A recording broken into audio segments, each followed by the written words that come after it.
Bible mean when it says the weapons of our warfare are not carnal? In 2 Corinthians 10:4, Paul writes, "For the weapons of our warfare are not carnal, but mighty in God for pulling down strongholds."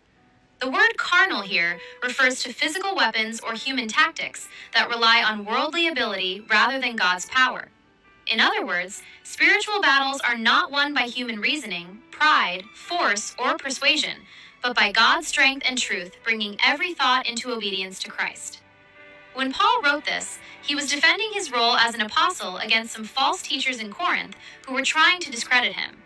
They were attacking Paul using carnal or worldly weapons like smooth talking, charm, showing off, and clever reasoning. From the outside, it looked impressive, and some people in the church believed them.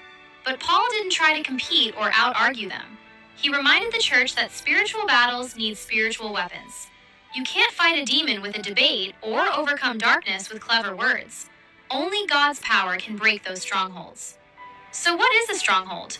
It is a fortified pattern of thinking made up of arguments, beliefs, or lines of reasoning that resist or exalt themselves against the knowledge of God. While the false teachers relied on human ability, Paul relied on the whole armor of God. Where they used manipulation, he held on to truth. Where they bragged about status, he stood in righteousness. Where they depended on clever words, he shared the gospel. Where they leaned on human strength, he used the shield of faith. Where they claimed authority, he trusted in salvation.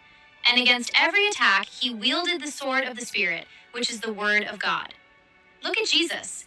When Peter cut off the servant's ear with a sword in Gethsemane, Jesus told him, "Put up your sword. Those who take the sword will perish by the sword. Don't you realize that I could ask my Father and he would send more than 12 legions of angels to defend me?" He had access to immense power, but he chose obedience, humility, and sacrifice instead. What seemed like weakness was actually divine strength. We do not win spiritual battles with worldly weapons. We win them when we humble ourselves and fully rely on God's power. Please like, share, and subscribe, and always remember, Jesus loves you.